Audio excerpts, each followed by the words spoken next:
All right, so I'm here to talk to you today about application security. I have two topics that I specialize in. One is anti-hacking, and the other is the brand new field of asymmetric denial of service attacks. And I'm giving a whole talk on that in Amsterdam on Halloween. So if you are looking for an excuse to go to Amsterdam on Halloween, tell your boss you need to go see my talk.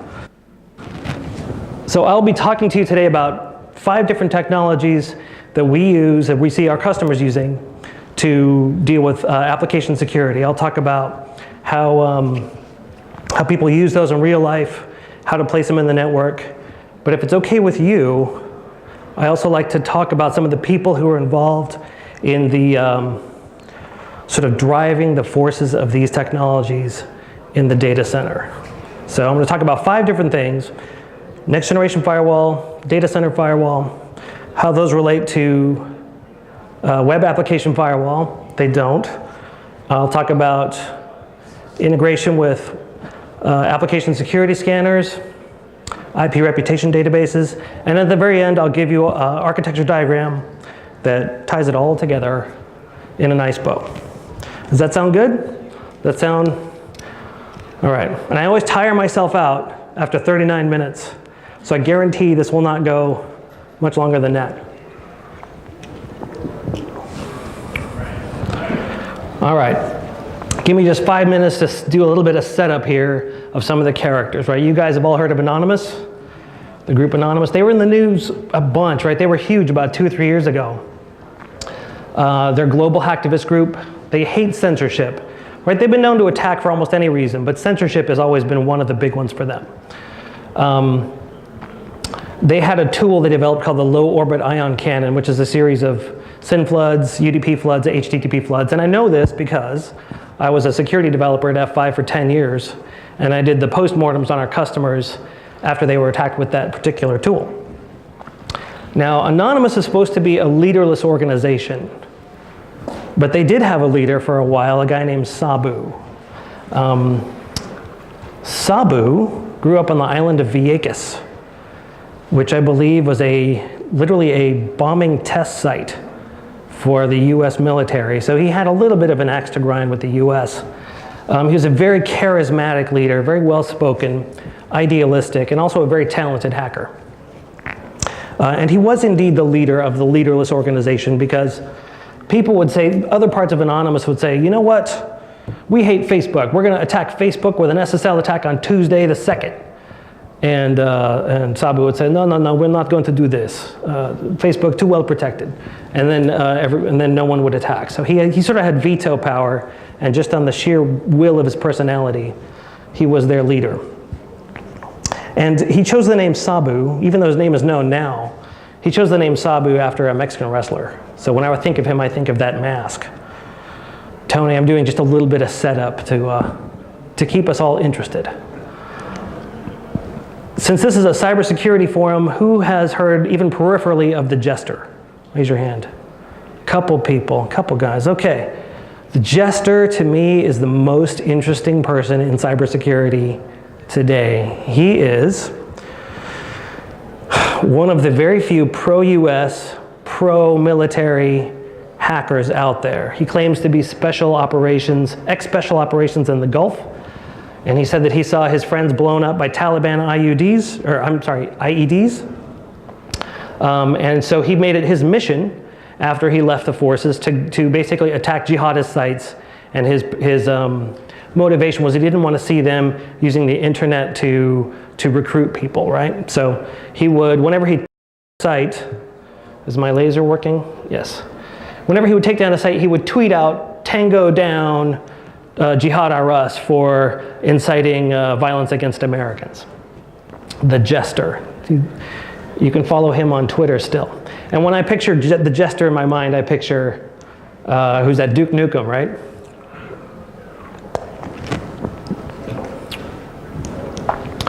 You guys know this guy, right? He has a movie out this week. Has anybody seen it? I have not seen it either. But this man, more than any other person, is responsible for completely changing my life. Like I said, I used to be a security developer at F5. This guy, an Australian, Julian Assange, has come out and said, I hate the US government and I want to see it shut down. And he got 250,000 diplomatic cables from Private Bradley Manning, who was in the news and had just recently been sentenced. And he said, I'm going to shut down the US government by releasing these cables. And he began doing that. Little did he know, we don't actually need any help shutting down our own government. We seem to do that just fine. But when he started releasing all these cables, and everybody in the world begged him not to, not just the US, but everybody said, please don't release those cables, full of really embarrassing, basically secrets that the diplomats use to communicate with each other. So anyway, when he released these to embarrass the US, who do you think he angered? The Jester, right?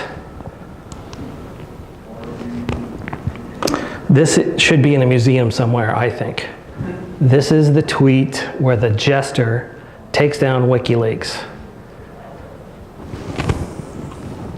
Tango down. So WikiLeaks, they have all this juicy stuff. They want to get it out, but the Jester's attacking them. What do? They move into the Amazon cloud, right? They think, okay, we'll move into the Amazon cloud. Amazon's so big, you can't take them down. The deal is, though, Amazon is an American company. And so Joe Lieberman convinced Amazon and Visa and PayPal and MasterCard, please drop WikiLeaks as a customer. And they all did. And guess who that made angry? Right? Anonymous, who perceived that whole thing as censorship. And so Anonymous retaliated by attacking all of these companies. And I'm watching all this in the news because I'm sitting behind my desk coding for F5. And then pretty soon I'm on an airplane helping out these customers who are getting attacked by Anonymous. Mostly what we saw there were firewall failures related to, usually it was too many TCP connections. And what people ended up doing was routing around their firewalls, their layer 3, layer 4 firewalls, sending traffic directly to their load balancer or the application delivery controller. And that was the birth of what we call the data center firewall. So when I talk firewall, a lot of people don't know this, but the firewall market is changing. It's quickly becoming outbound versus inbound.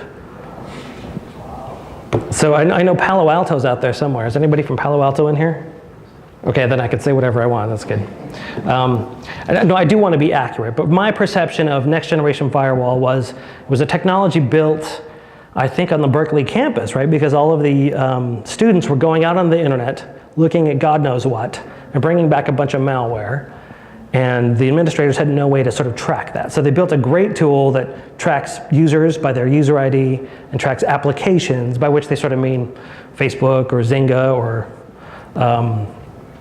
websites, basically, and then matches those and then provides great visibility into what those users are doing. It's a great tool for a real use case. In fact, we use it at F5 ourselves. What it is not, though, is a data center firewall.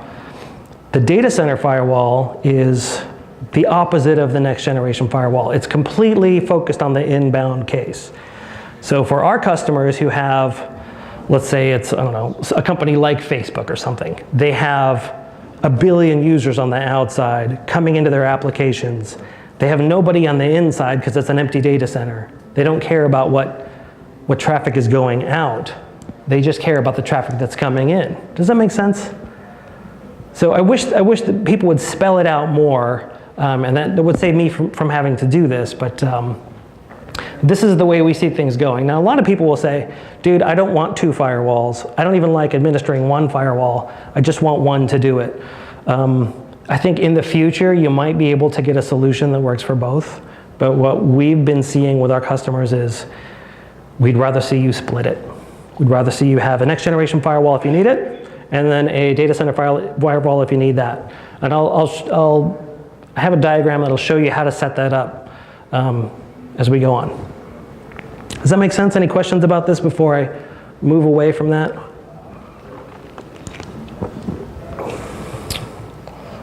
Okay. Now Sabu, after all that kerfuffle about WikiLeaks, and he sort of became famous, and he really had something going. And then I was on an airplane all the time, flying around, talking to people about the difference between the firewalls and how firewalls fail and what you could do and how to fight off the low orbit ion cannon. Sabu had a real opportunity to become some sort of idealistic presence. But instead, he took this weird turn where he decided he was just going to go on a rampage of hacking. So he started a group called LulzSec, and I don't know if you remember them. They were really hot in 2011 for about 6 months. Actually, not even 6 months, 50 days. They went on a 50-day rampage of just hacking into people, not doing denial of service, but hacking into organizations, pulling out a bunch of data and splatting it on the internet, and then moving on with no ideological agenda whatsoever. In fact, it's in the name. They were just doing it for the laughs. I remember the lady I was seeing at the time that this was happening, she was a fan of the Young and the Restless soap opera.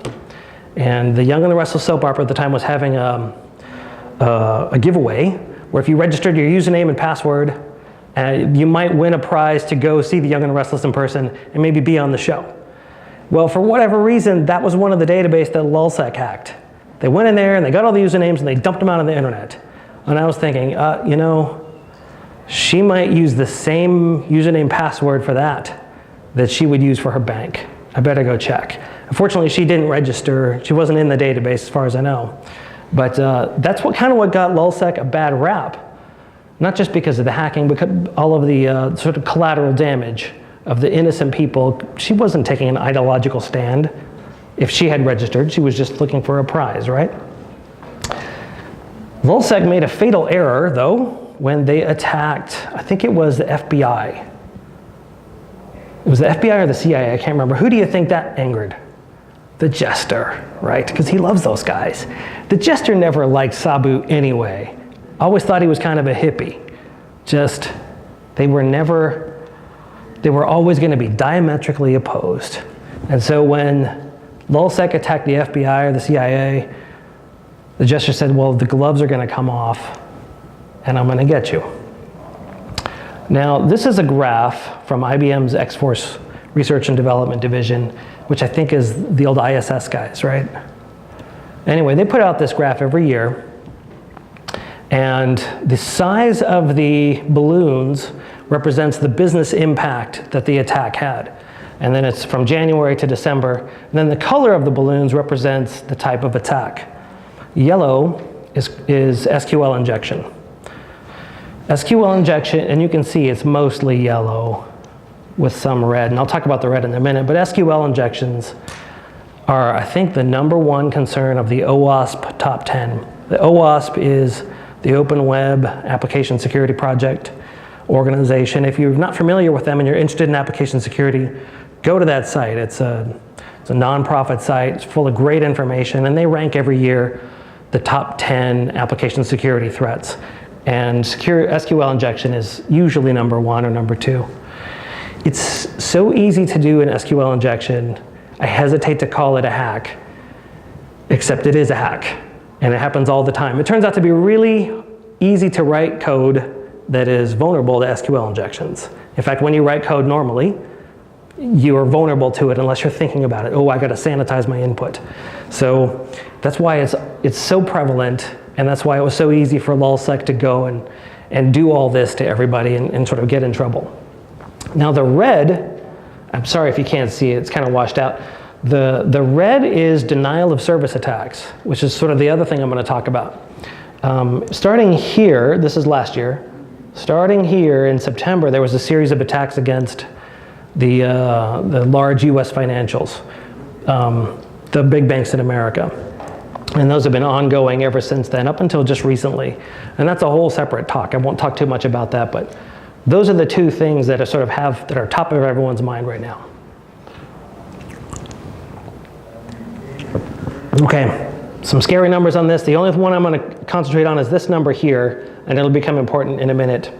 This is a number from WhiteHat Security. They're a partner of ours. They're a web application security scanner, meaning that they will scan your website from the cloud and then tell you how many vulnerabilities are in your application. Does that make sense? During 2010, their average customer had 230 serious web application vulnerabilities. And by serious, it means where somebody could break in and get something. This number has actually fallen. I saw the most recent stat, and it's like 180 or 160. So it's good news in that things are tightening up, but there's still a ton. So if you think, okay, well, I've got my application may have all of these vulnerabilities in it. Who's supposed to fix that? That's a perennial question. You'd think, well, the developers are supposed to fix it because it's their code, right? It's their application. But the problem with a lot of companies or organizations are these guys are building the application that keeps everything running, or is generating money, or is replacing old code, or they have pretty important jobs. And getting back to that number, 160 or whatever it is, when if somebody were to say, well, I need these guys to stop what they're doing and fix those 160 bugs, how long is that going to take? That might take 4 months. Nobody wants to do that. Well, you might say, well, hey, SQL injections are a problem of the database, so maybe it's the database guys. Maybe they should fix it. For some reason, that never happens. And if the DBA, sometimes there's just one of them or none of them, they'll say, no, it's a developer problem. So what people have been doing is, or what I see a lot of, is there's a network security team. It's either the firewall team or it's an application security team, in which case it's one or two guys who have not yet realized how valuable they are as application security people. And you give them a web application firewall and you say, tighten up the site. And so they end up doing sort of virtual patching of the application instead of having these people do it. So how does that work? Here's sort of a system, a representation of a system without a web application firewall. Users and hackers come in, they get a load balance to an application, they suck out the data, and it goes out that way, right? With the web application firewall, it's a thing that sits right in front of the apps usually, and it's blocking things like SQL injections. In the same way that a layer 3, layer 4 firewall is blocking by IP address or by network, a web application firewall be blocking by the content coming in. It might say, here's a web form that has 3 fields in it: username, credit card number, and a date. And if the web application firewall knows about these things, it'll say, okay, in the username, I should only see alphabetical characters, periods, and spaces, nothing else. No backticks, no semicolons. And in the credit card number, it should only be numbers and spaces, right? It's input validation. That's what that is. And the whole collection of all those settings is called security policy.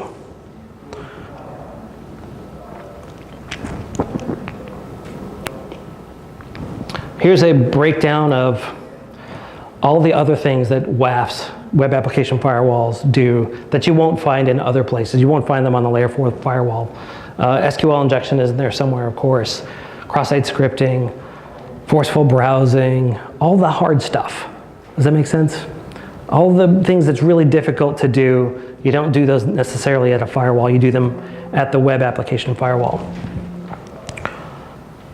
Now the PCI standard, if you accept credit cards, you have to follow the PCI standard. PCI says you have to have a web application firewall, or you have to have a secure development lifecycle. And by that they mean, going backwards, if you have some sort of process where these guys will fix all the bugs, then you're cool. Except this is so expensive that nobody does that. Nobody just says, stop what you're doing, go fix 160 security bugs. It's much cheaper usually to get a WAF and stick 2 dudes on it.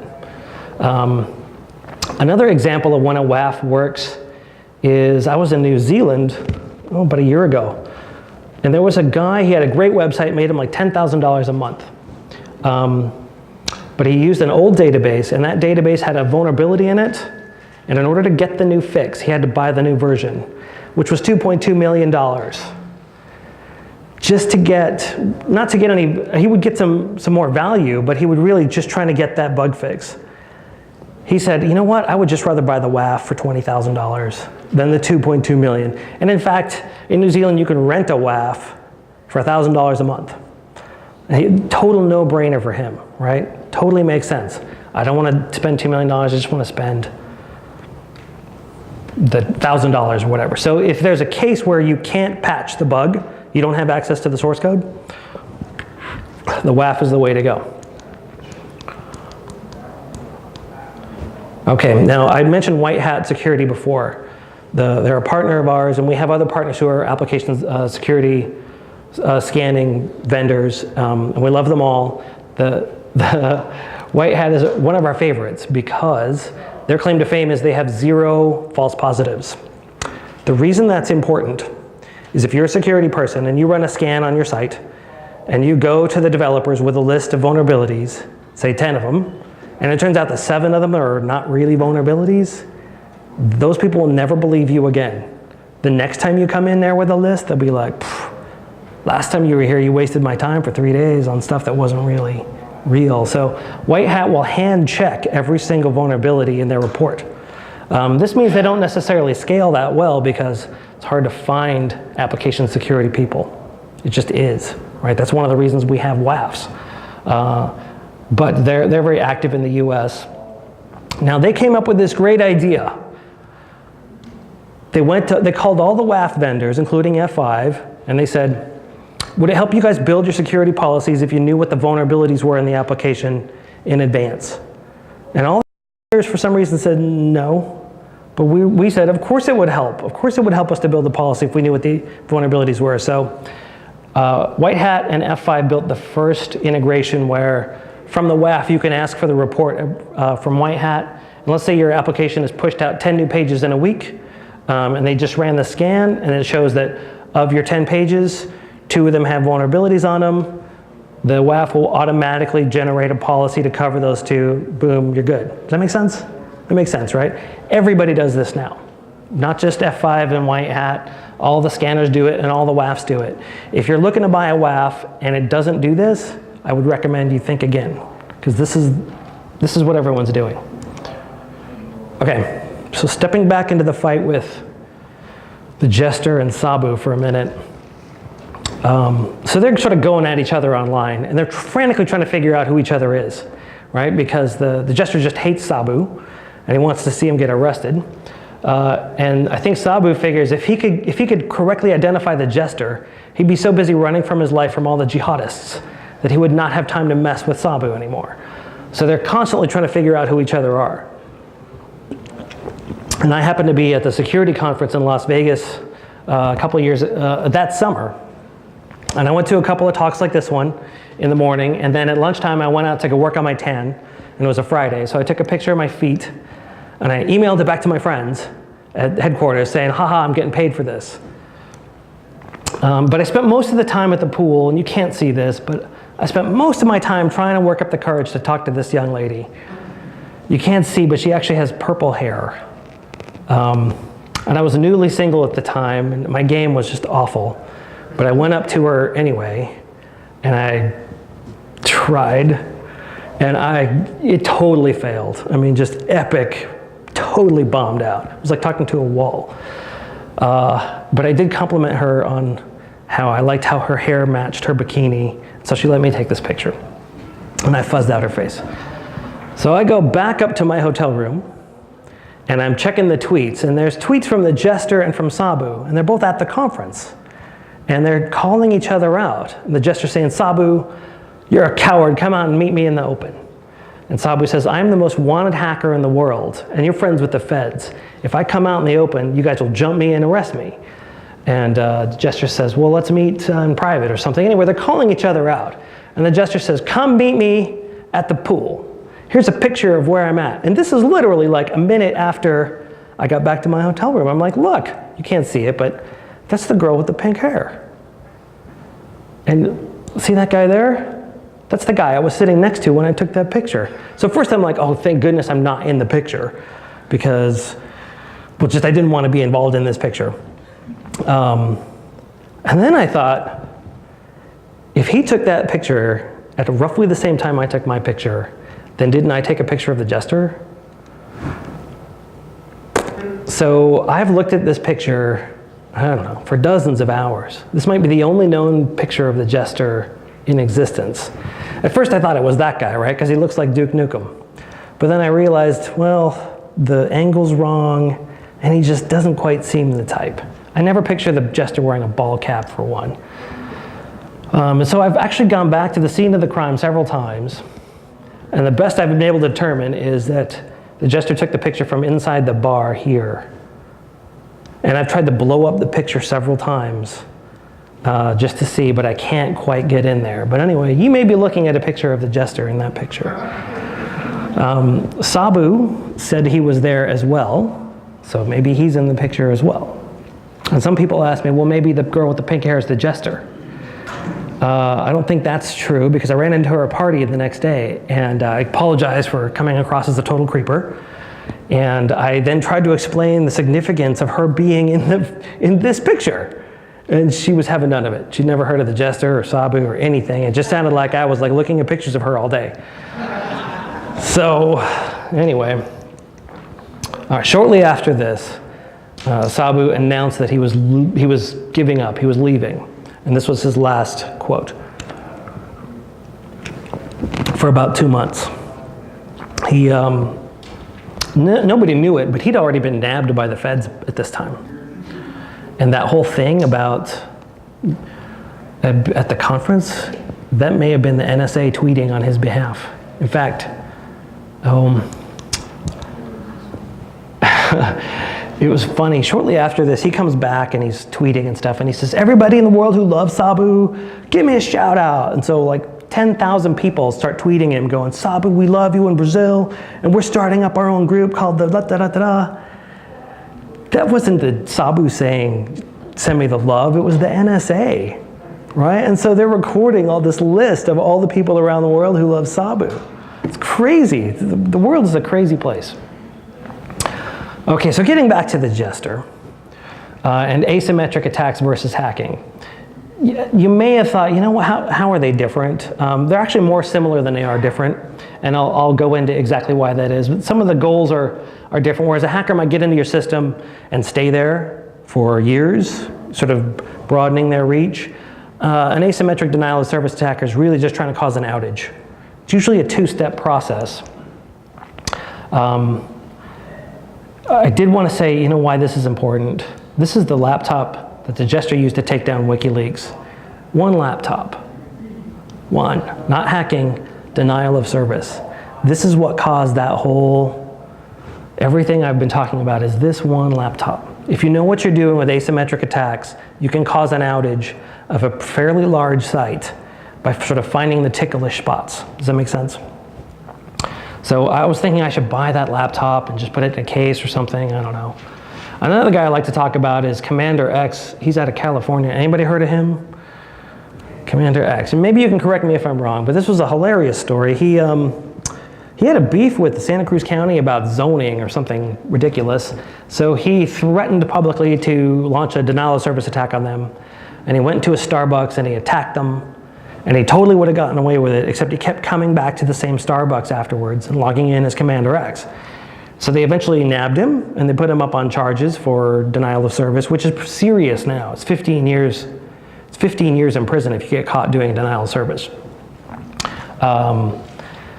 And so that his mother puts up her house as bail money, and like a total, I won't even say the word, he jumps bail and decides he's going to go to Canada. He's going to hike to Canada, not an experienced hiker.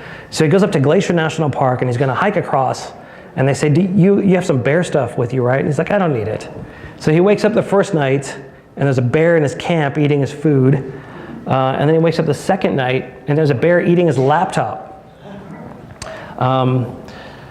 He eventually did make it across the border, where he lives as a fugitive now, and he's giving interviews. If you ever want to read about him, there's a great story about him on Ars Technica. But again, it's a single guy with a laptop taking down a website. right? And I mentioned it's a two-step process. Well, what's the first step? It's what I call application reconnaissance. And the hackers will tell you these days, when you go to the hacker conventions, how they do it. They'll spider your website first. And they'll attain the entire list of all of your URIs, and then time how long each one comes back to how long each URI takes to complete, right? So if you have a URI that takes a long time to complete, it's probably a database query that's really expensive for you to run. Your most expensive database query. Or they'll measure the amount of data coming back from each query, because there's always some idiot in marketing who leaves a 5 megabyte PDF out on the site. We find this extremely common. Somebody will do that, and people like this will see that. And so then they'll build a list of all the most expensive URIs for you that you have to support. Now you could get that list just by using wget or build it yourself, but most people who do this for a living will rent a spider on the internet to do it for them. The spiders can be pretty sophisticated, and they can come in at random times so that it's from different IP addresses, so that it's hard to track them doing that. Does that make sense? So when they locate something like a 5 megabyte PDF file, they'll request that over and over and over again. Excuse me. This was from a hacker convention I went to, where these Chinese DDoS hackers were saying when they find a 5 megabyte PDF file, they'll craft a series of inline gets in a single TCP packet, where they'll request that thing 7 times. 7 times in a single packet. So after they set up a connection with your site, every time they send in a single packet, it requests 35 megabytes of data coming back. That is an enormous asymmetry between the amount of work they have to do versus the amount of work you have to do. Does that make sense? The multiplier is probably 2,200 times or 2,500 times the amount of data you have to bring back. And this is very hard to fix, right? Because check this out. They're using randomized query parameters so that you can't just match on what is the URI that's being attacked. I don't know, very hard problem to solve. Now, I had mentioned that Sabu had been nabbed, right, by the cops already. There's 2 stories about how he was caught. One of the stories is that one time he forgot to hide his IP address when he logged into his Twitter account, one time. And that's when the feds got him. So all the hackers go through Tor. Are you familiar with Tor? Raise your hand if you know about Tor.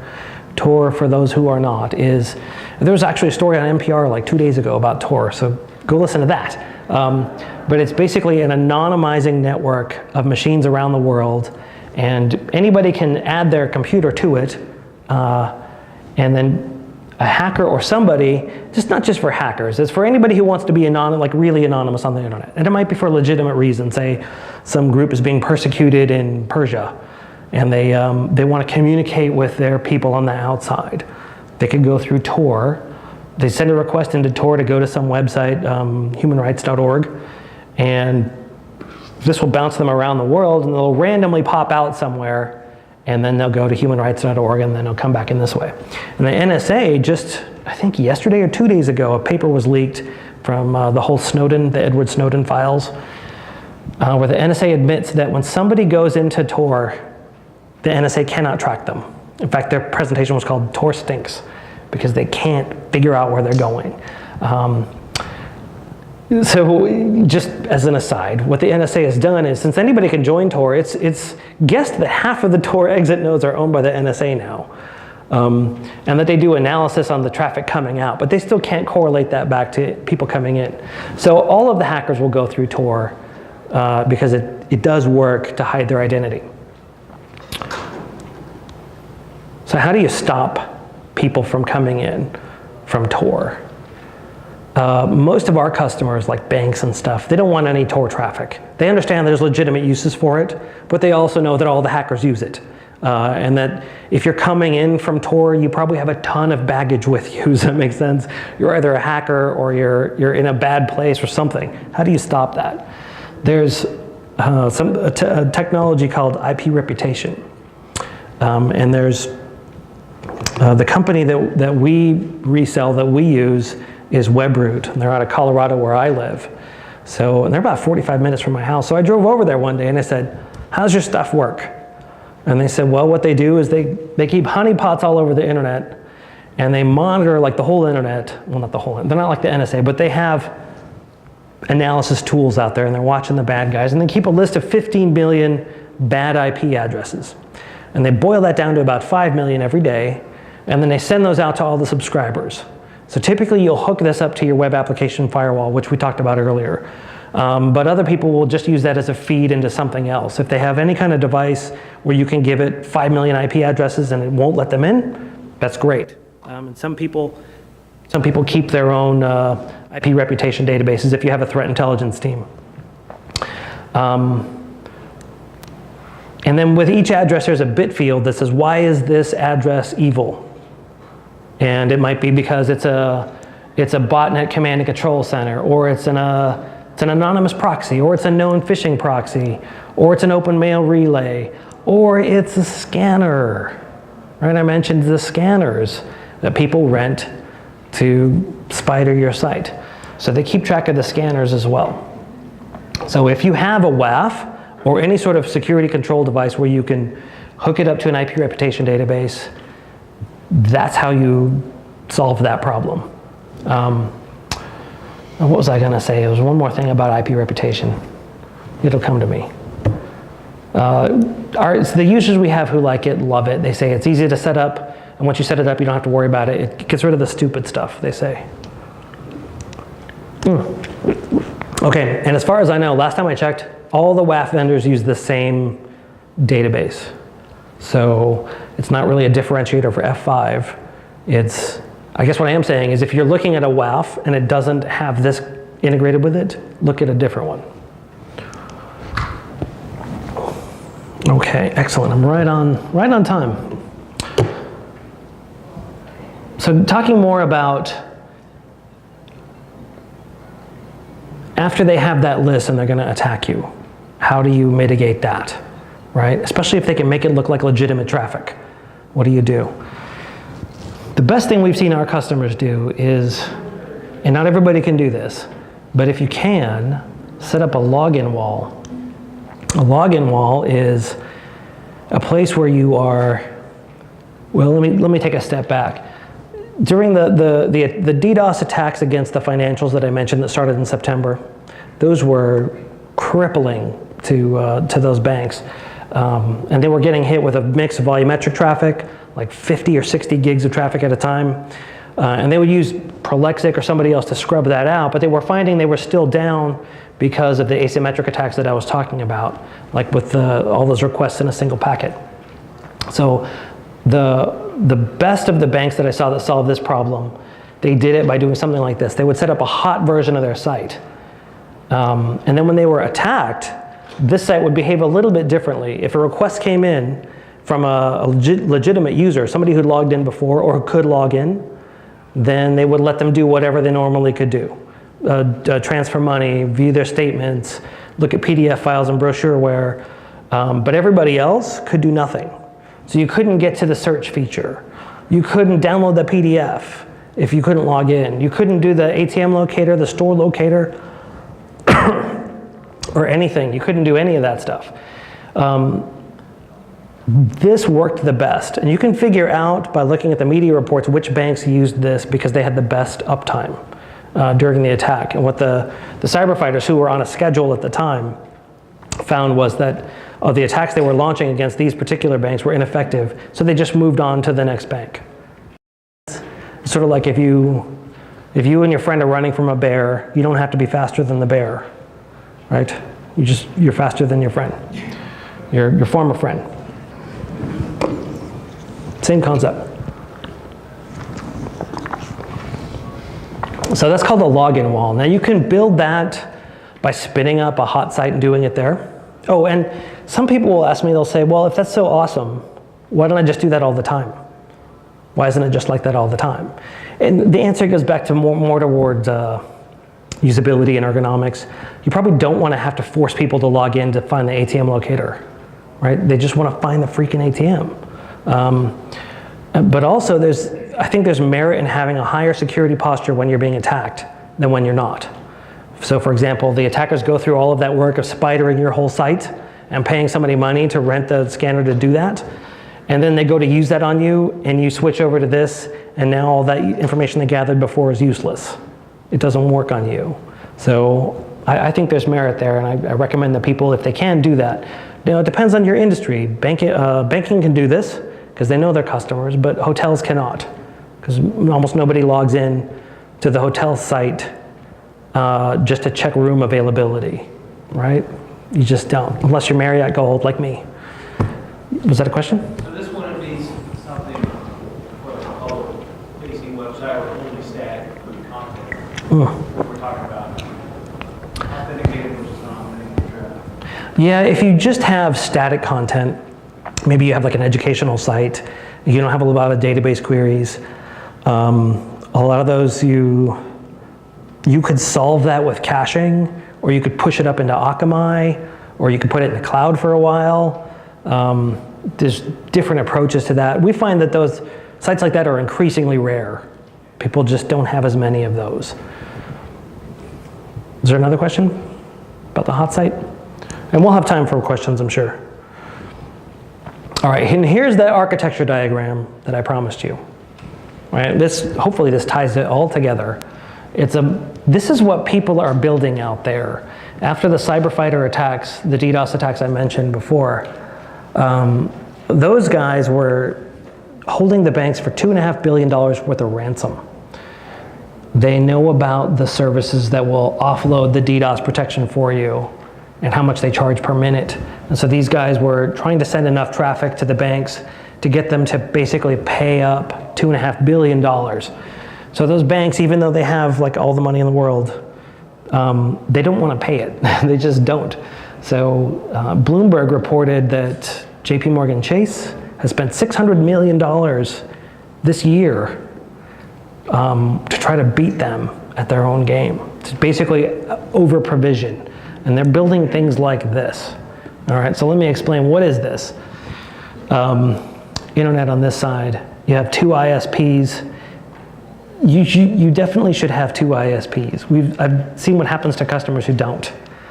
Do have two ISPs, have a backup ISP. These guys all have DOS as a service, like a Prolexic, or a lot of times you can get that from your service provider. Volumetric DOS as a service.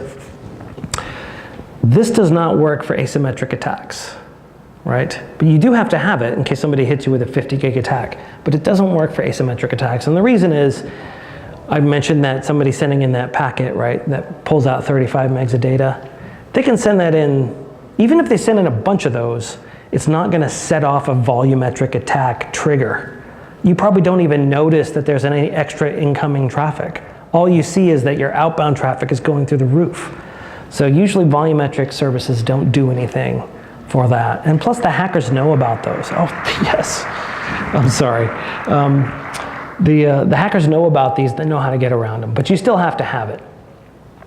Okay, so then people are building a multi-tier architecture for security, and this works for both denial of service and for hacking. So let me explain this. This is where your data center firewall sits at your first tier, right? Your perimeter. And maybe you're doing DNS in this place too. And you're doing simple load balancing to a second tier of higher level security functions. So this is where you'd be doing your SSL termination and your web application firewall, right? In this second tier. The reason that having two tiers is good, well, there's a lot of benefits, but one of the big ones is these don't scale in the same way at all.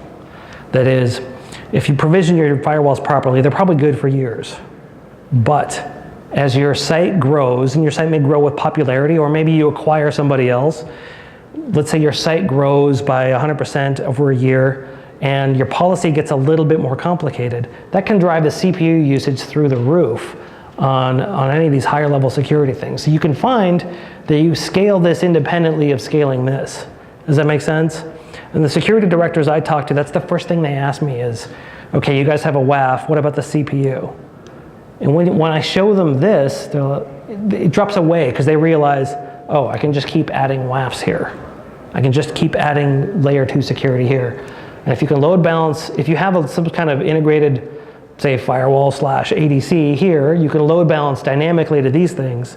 If you don't, you're going to have to set up zones or IP addresses here that sort of map directly to the various devices at the second tier. Now, I talked about if you have users inside your data center, so let's say 80% of your traffic is incoming and 20% is outgoing. That might be a realistic mix. You want that 20% of the outgoing to go through a next generation firewall. So you buy one that meets the size of the outgoing traffic that you have. You don't worry about the incoming traffic because that's being handled by the data center firewall. So typically you can spend less money here and more money here on your web application firewall, or if you needed to, you could spend it there. And Palo Alto probably doesn't want me saying that, but we think there's room for both and you get a better security posture for both. If you didn't have this and you were relying on your data center firewall, it doesn't really do these features. It doesn't track people on the inside going out and what they're doing. So there's room for both of those in there. And then I mentioned here that most people do their SSL termination at tier 2. We have a lot of customers who do it at tier 1. They'll terminate SSL here. They'll load balance it to their application security tier here. They'll do whatever they need to do, and then they'll re-encrypt it on the way back. Very common with banks to have, the banks will decrypt it right here and then re-encrypt it right here, meaning this is the only place that can see the traffic. Okay, good. Some people will do, like I said, SSL decryption here, re-encryption here, and they'll use what's called a hardware security module. I don't know if anybody here is familiar with those. The draw with the hardware security module is it's a cool box that encases an SSL key or some other high value key in it, and you can't get the key out. If you try to get it out, it will forget it. It's usually done by, there's some memory in there with a battery on it and a little cage. And if you try to drill into it to get at the memory, it'll set off the cage and it'll drop the charge and it'll forget the keys. I remember IBM had some that were even temperature dependent, because if you thought about it, you're like, I know, I'll freeze it first and then I'll drill into it. So even if the temperature dropped too much, it would wipe itself out, which caused some problems when they were flying them in because the temperature inside the cargo holds too low.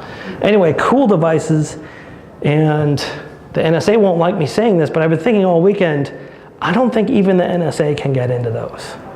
So if you have the NSA breathing down your neck, put all your keys in there really quick, and then say, there's nothing I can do, I can't get them out. Anyway, so today, different security devices will talk to these things. You can send traffic to them to get decrypted. I guess the NSA would then say, well, you need to give us access to it so we can decrypt stuff from it, whatever. So anyway, you can integrate your network HSM at any of these places. Any questions about this? Because this is almost my last slide. No questions? Good. Great. It means you all understand it. And hopefully this wraps up everything I talked about. It's got the IP reputation database, which we usually see done at tier 1, although you can do it at tier 2 if you're integrating it with your WAF. We got the next generation firewall, the data center firewall, the WAF. Oh, we don't have the scanner. There's no scanner on there. Well, anyway. Okay, so I know I covered a lot of stuff, and it's sort of a broad but shallow, I guess. And you might be thinking, what was I supposed to remember besides the girl with the pink hair?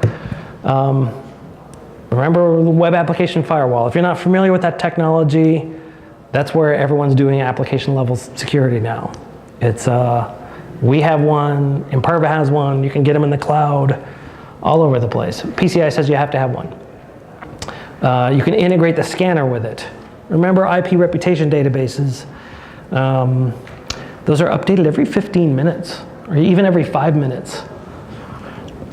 And we have ours that integrates with our WAF, or you can integrate it with our load balancer. Login walls, just a generic technique. I didn't mention this, but our WAF, you can do this in our WAF. You can say, here's my login page, please protect all these other pages. Make sure the user goes through it. right? You can set that up in the WAF. You can also write a script that does it. I wrote one that's about 200 lines of code. If you want to see it after the after the show, come see me. It's easier to do it in the WAF though. And then remember the multi-tier security architecture, and then the difference between next generation firewall and data center firewall. All right, so hopefully there was a broad range of security topics that map to application security. I'm going to throw it open for questions for 5 minutes. Easy question, just somebody's got one somewhere. Yes, sir. When you talk about the logging wall, right? So I get the idea that anytime you feel like you're being attacked, that you just sort of say it's an unauthenticated request. I'm not going to listen to it, right? So if you like be able to catalog page where you can do a search for locations and stuff, right? Like your ATM locator example, right? You mentioned spinning up a site to handling that. As far as how you can do that, I mean, could you just have something where you've got some flag? Is that the idea? Like, does it figure out on its own that, hey, wait a minute, I'm being attacked based on some analytics, I need to go into my hard protection mode? Or is that something where a user might interact or an admin? Right, yeah. I need you to be more. Fantastic question, and I'll repeat it just for the video cameras. So he's asking about the login wall. Is it some sort of automated solution where it can detect that there's an attack and then like spin up the login wall or spin up a hardened site and then direct traffic to it? I totally wish there was, because we would probably sell 1 million of them. As far as I know, it's a bit of a manual process right now. And the customers that we've been working with will spin these sites up beforehand, and then they'll notice that they're under attack somehow. And maybe that part might be automated, you're right. They might have triggers that send them an email or set off a pager, and then they go and they take a better look in NetScout or something, and then they say, okay, well, I'm going to send the traffic over there. It's a bit of a manual process right now. And I don't know anybody who's working on automating that. That's a great question, though. Yes, sir? Why does that work? Why does that work? Why does that login wall work? So in the case of, so the question is, why does the login wall work? Or maybe how does it work? How does it work? Why does it work? I mean, if somebody can send, the asymmetric attack, where they send a small request and gets a lot of data back, yes. Why can't they send that with authentication? Oh, okay. So the question really is, why does it work? And if they can send in a small request or a bunch of small requests, why don't they just authenticate and send in a bunch of small requests? The answer is because usually they don't have the authenticated credentials. And if they did, you could lock them out by user, right? So you could say David Holmes is sending in 1 million requests. Let's lock them out. And then your solution would have to know David's logged in 50 times right now, lock all those. But you'd have the ability to see who's doing what and then lock them down one by one. Oh, yes? Yeah, what if a person had a personal, small, private business that did e-commerce? What would their security profile, what should their security profile look like? Well, okay, that's a good question. If somebody had a very small operation, that's typically not the profile of our customer, but we've seen a lot of times they'll put all of their information will be hosted in the cloud. Does that make sense? They will just put everything on Cloudflare. For example, if you don't know about Cloudflare, go see them. They do a lot of the hosting for free, and they'll do a lot of sort of processing for free. People who are running really small shops, we have some customers who are pretty small, and they do not want to build this. They just don't. We will sell them something that combines these two tiers, some measure of these two tiers, and we'll just kind of jam it all into one place. And for them, that's good enough. They say, you know what, my pipe is not, I don't have a 10 gig pipe, I've got 20 megabits or whatever. We'll sell them something like that. For people who have a real concern about it, that's what they're building. Yes, sir. Does this setup have a preference for the types of web server that you use? Like, say, for example, you're using Apache versus, say, IIS 7.5 or 8, where you have all the URL rewriting with balancing capabilities that you can add in as well as other. You know, the question is this particular architecture, is it affected by the choice of the web servers on the back end? You know, it may be. Some do have different capabilities than others. For example, I know some of them, you could terminate SSL better in the back end. We never recommend that, but some people do it. And some of those servers do it better than others. Some of them have rudimentary load balancing built in. It might, I've never thought about it enough to know for sure. We've got 1 minute left. Any questions? Let me just close it by saying that Sabu was arrested. Like I said, his name turned out to be Hector Xavier Monsignor. He turned in all of his friends, everybody else in LulzSec. The feds threatened him. They said, you will never see your kids again unless you give up all the names. And he sang like a bird. And so all of his friends went to jail, but he did not. And he went from being the most beloved man in Anonymous to being completely reviled as a traitor. The Jester is still completely unknown, and people try to dox him all day long. You remember we had that thing where we almost attacked Syria like a month ago? I know, I'm trying to put that behind me too. The Syrian Electronic Army thought the war was on, and they were attacking the New York Times and a bunch of other people. But if you tried to go to the Syrian Electronic Army website, it was down. You know why? Because of the Jester. So he's still out there, nobody knows who he is, and he's still doing his... Maybe he is the NSA. It'd be funny. Anyway, fun things to think about. I hope that you enjoyed the talk and that you leave here with something. If you need a card or something, come up and see me. And I hope you guys have a good day. Thank you very much.